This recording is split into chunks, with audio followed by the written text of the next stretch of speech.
Lalitanatha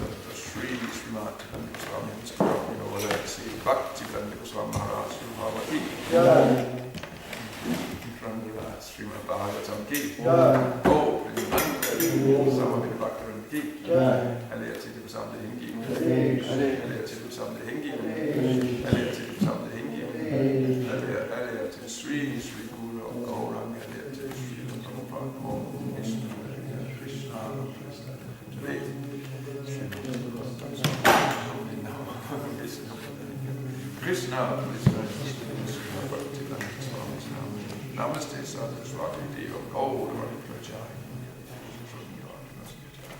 Jeg tror alt er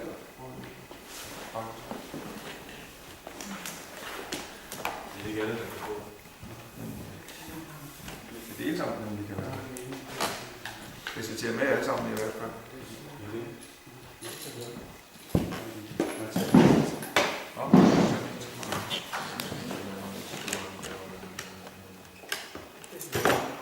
Om Namo Bhagavate Vasudevaya. Om Namo Bhagavate Vasudevaya. Om Namo Bhagavate Vasudevaya. Om Namo Bhagavate Vasudevaya. Om Namo Bhagavate Vasudevaya. Om Namo Bhagavate Vasudevaya. Så vi skal læse fra Srimad Bhagavatams 5. bog, kapitel 25, Herren Anantas herligheder. Tekst 11, og det er fint om, var der Yat, Nama, Shrutam, Anukirtayet, Akasmat, Arta, Yadi, Patita, Palambanat, Hanti, Amha, Sapadi, Rinam, Ashesham, Anyam, Kam, Sheshat, Bhagavata, Ashrayet, Mukshu, Yanama Shutam Anukirtayet Akasmat. Yanama Shutam Anukirtayet Akasmat. Yanama Shutam Anukirtayet Akasmat. Yanama Shutam Anukirtayet Akasmat. Arto Vayadi Patita Palambanatva. Arto Vayadi Patita Palambanatva. Arto Vayadi Patita Pralambanatva. Arto Vayadi Patita Pralambanatva. Chang Hasapadi Namasheshamanyam. Hantiyam Hasapadi Namasheshamanyam. Chang Hasapadi Namasheshamanyam. Hantiyam Hasapadi Namasheshamanyam. Kang Sheshat Bhagavata Ashrayan Mukshu. Kam Sheshat Bhagavata Ashrayan Mukshu. Kam Sheshat Bhagavata Ashrayan Mukshu.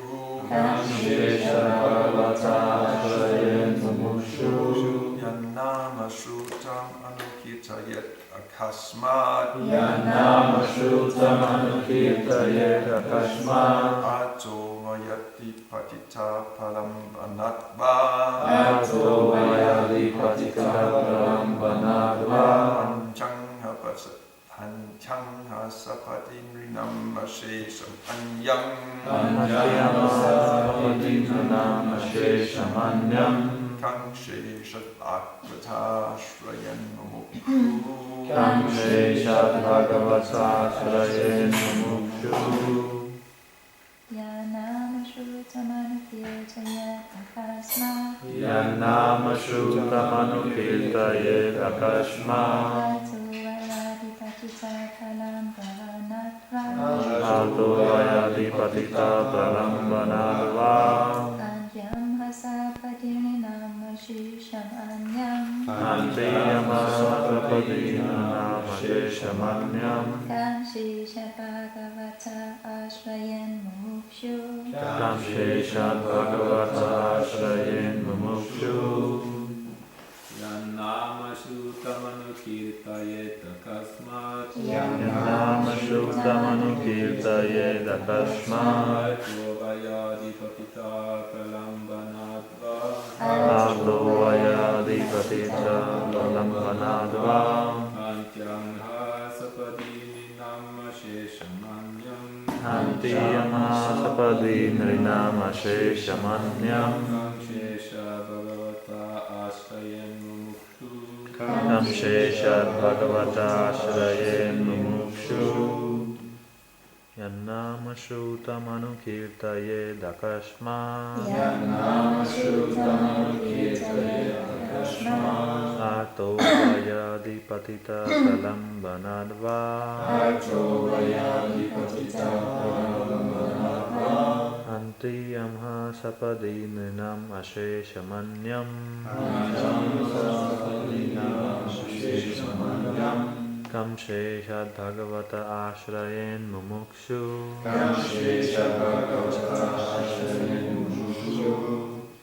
Yannama Shrutamanu Kirtaye Dakashmat. Yannama Shrutamanu Kirtaye Dakashmat.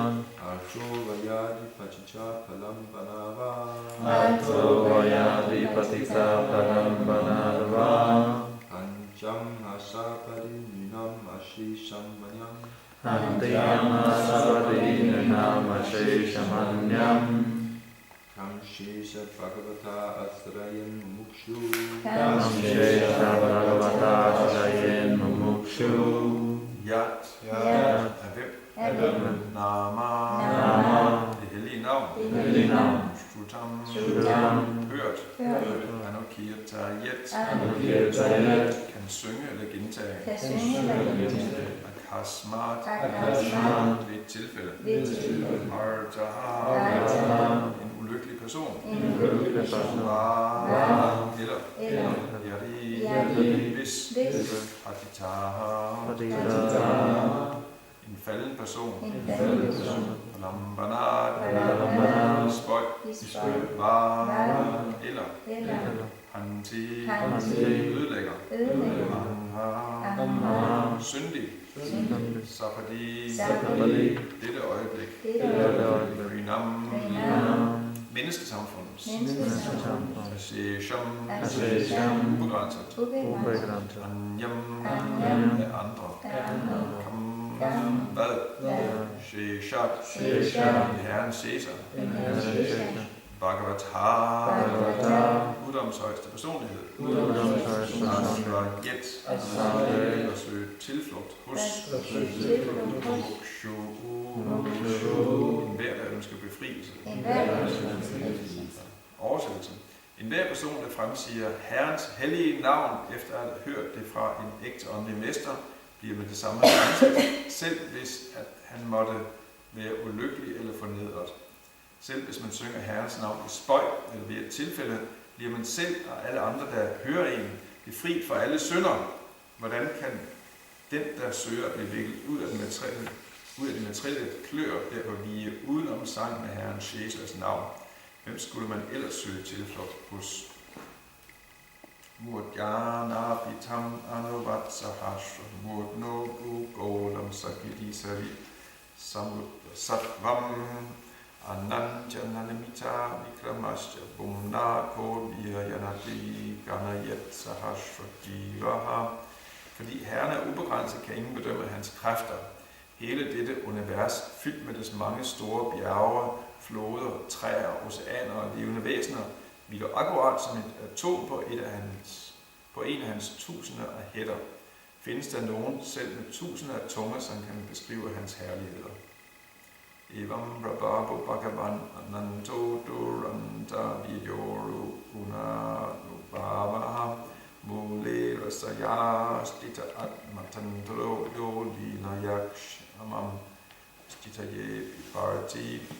Der er ikke nogen ende på denne kraftfulde herre Anantadevs fortræffelige og glorværdige kvaliteter.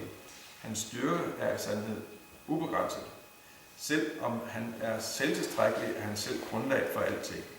Han residerer under de lave planetsystemer og holder uden anstrengelse hele universet oppe. Og jeg tager det næste på prosen efter den her oversættelsen.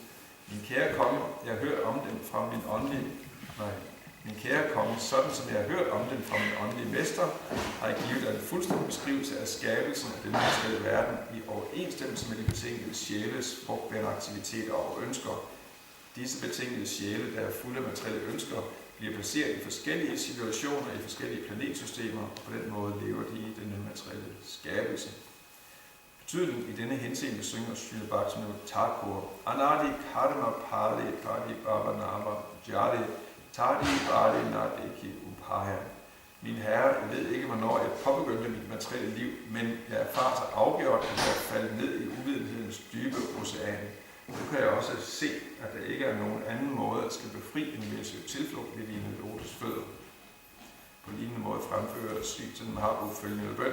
Ainanda tanuja kinkaram patitam mam visame bhavam bodau klipayatava pada pankajastita duli sattavisham vichintaya. Min kære herre, sønne Maharaj Nanda, jeg er din evige tjener. På en eller anden måde er jeg faldet ned i dette ocean af uvidenhed. Jeg vil derfor gå ud og redde mig fra denne frygtelige tilstand af materialistisk liv. Og ja, jeg lover lige Mahabharati at tage det sidste vers. Så vi kan starte på næste kapitel i morgen. Min kære konge, jeg har således beskrevet, hvordan mennesker almindeligvis handler i overensstemmelse med deres forskellige ønsker, og som et resultat modtager forskellige slags kroppe på højere eller lavere planeter. Du udspurgte mig om disse ting, og jeg har forklaret alt, hvad jeg har hørt fra autoriteter for dig. Hvad skal jeg tale om nu?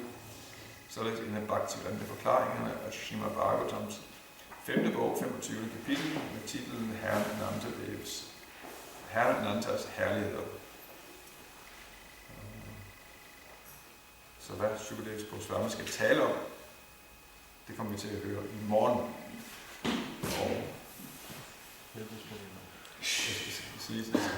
bliver en hemmelighed, men vi kan sige så meget, så at hvis vi tror, at gyserfilm som lignende er skrækkelige og forfærdelige og skræmmende, så skal vi læse næste kapitel, fordi det får gyserfilm til en sådan en almindelig Morten Kork-film ved siden af. Men ved du, hvad Morten Kork er? Morten Kork-film. Det er sådan et dansk begreb. Kan ikke gå til træet. Så en hyggelig familiefilm. Sådan en horror. Ja? Sådan en horror-tortur. Ikke Morten Kork. Nej. Ja. Måske. Det er på de andre.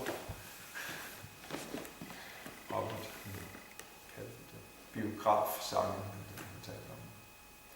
Og så virkelig noget er værtsligt materielt. Altså man lytter til musik, så taler man om biografsangen. Det er mest værtslige musik, så man kan forestille sig. På Prabhuds tid, så vil Kali Yuga have fået et par omdrejninger siden. Så, men her, i det her vers, hvor vi havde også kommentar til, der siger Sukadeva Goswami til Kampariksit, nu har han forklaret den her materielle verden, skabelsen af den materielle verden, og beskriver, hvordan at de betingede sjæle her, som er fulde af materielle ønsker, vi bliver placeret i forskellige planetsystemer, og på den måde lever vi i den materielle skabelse. Og det hele handler om ønsker. Materielle ønsker bringer os til den materielle verden, holder os i den materielle verden, og ønsket om at opnå Krishna, det trækker os ud af den materielle verden. Men det hele er baseret på ønsker. Og hele Krishna-processen er sådan set et stort arbejde med vores ønsker, og få de rigtige ønsker frem, og få de forkerte ønsker ud. Når vi snakker om, at vi har anartaer, vi har uønskede ting, i hjertet, i sindet, så taler vi om, at vi har ønsker, som i virkeligheden er de her uønskede ønsker, hvis man kan sige det på den måde. Vi har ønsker, som vi skal renses for, som vi burde slippe af med, og vi burde i stedet kultivere de rigtige ønsker. Og på den måde så er der en masse psykologi involveret i praktisering af kristen bevidsthed, og Bhagavad Gita er spækfyldt med psykologi. Det er selvfølgelig en af de første ting, man opdager, som når man begynder at praktisere hengiven tjeneste, at ønsker ikke bare sådan noget automatisk. Altså de fleste i den materielle verden er ikke klar over, at ønsker, altså de tror, det er mig.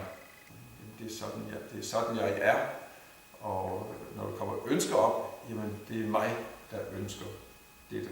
Men vi ved, at nej, det ønsker, det er noget, der kommer til os udefra, og også kommer os til på en måde inden fra vores, selvfølgelig vores sind og vores dybe betingede natur. Men grundlæggende kan vi se, det er ikke vores virkelige ønsker, der kommer der, fordi de materielle ønsker, vi har, de modstrider, går imod det, som er vores dybeste ønske. Og vores dybeste ønske er egentlig meget enkelt, anandamaya, bhyasa. Vi ønsker at være lykkelige. Altså, det må vel være det hele handler om. Vi ønsker at være lykkelige. Vi kan selvfølgelig have sådan hele ønskelister. Så vi bliver bedt om at sige, jeg ønsker mig det, jeg ønsker mig det, jeg ønsker mig det. Men det hele kan koges ned til én ting. Vi vil gerne være lykkelige. Og vi vil gerne, som en mindre ting, altså, så det er en del af det, vi vil gerne undgå at være ulykkelige. Fordi selvfølgelig, hvis vi er ulykkelige, så kan vi ikke være lykkelige. Så, men det der overordnede ønske, vi har om at være lykkelige, det er det virkelig dybe ønske, som vi har. Og de mange materielle ønsker, vi har, som vi tror, det er mig, at det er sådan en integreret del af mit væsen, så kan vi se, at det kan det egentlig ikke være, fordi det går imod det grundlæggende, dybe ønske, vi har om at være lykkelige. De materielle ønsker, vi har, de her nartaer, vi har, når vi analyserer dem, så finder vi ud af, at det er egentlig ikke, nej, det er faktisk imod min virkelige interesse. Det vil føre til, at det føre til lidelse, og ikke føre til lykke, som er det her ønsker.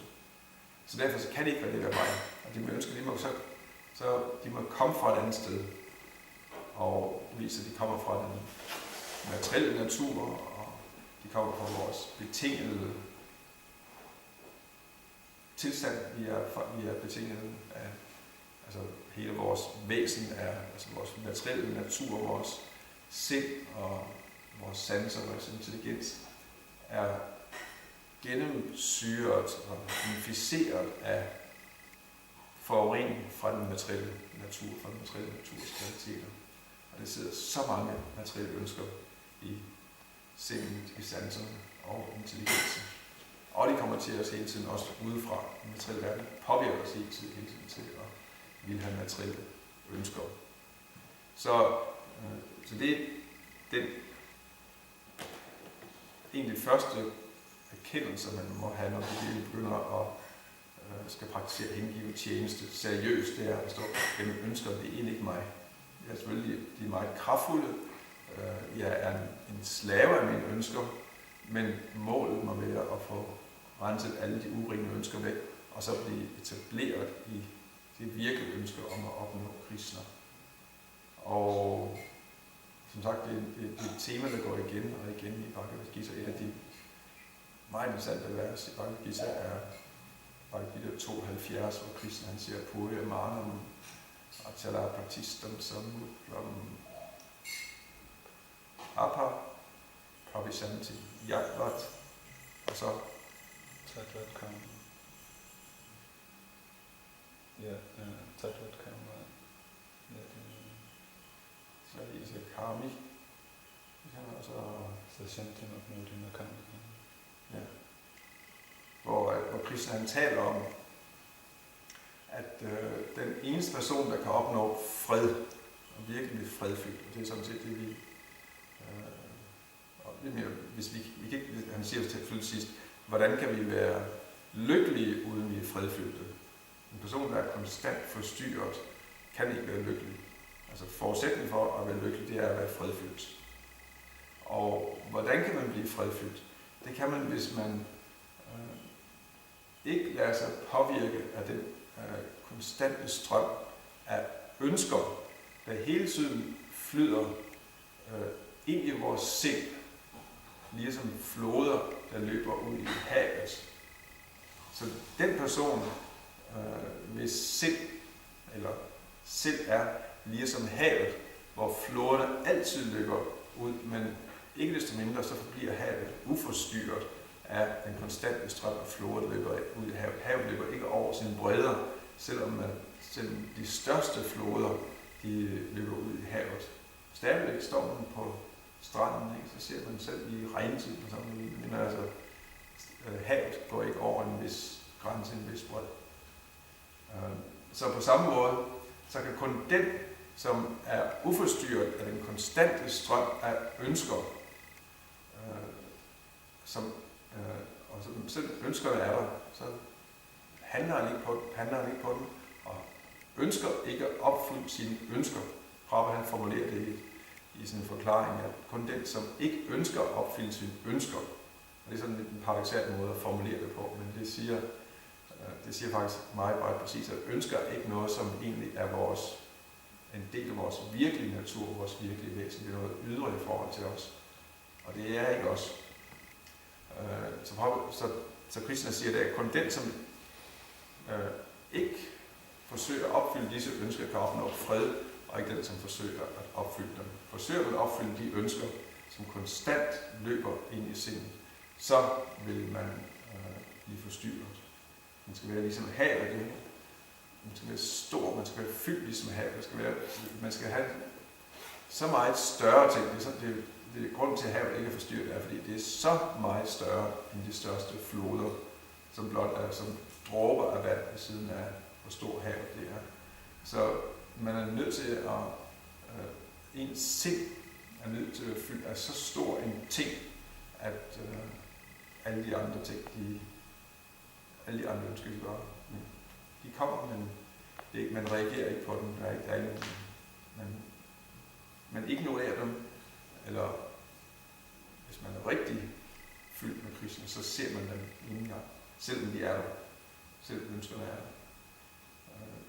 Også der ligger det sådan set også, at selv en ren hengivelse, en befri sjæl, der kan stadig komme masser af materielle ønsker og flyde ind i sindet. Men kendetegn på, at fordi han er en ren hengiven, og en befri sjæl er, han handler overhovedet. Der er slet ikke en inklinering til at handle på alle disse ønsker. Og så for det vers, det er meget interessant at studere det og lære, der kan man se og få en forståelse af, at det faktisk er noget, der kommer ud fra den materielle naturs ting, kommer fra den materielle natur, og jeg behøver ikke at handle på disse ønsker. Og faktisk den eneste måde, jeg kan blive fredfyldt på og lykkelig på, det er blot ved at bare ignorere dem. Og så i stedet, altså hvis man gør det modsatte, enten forsøger at handle på dem, eller man mediterer, samtidig mediterer man negativt på dem også. Begge dele er galt.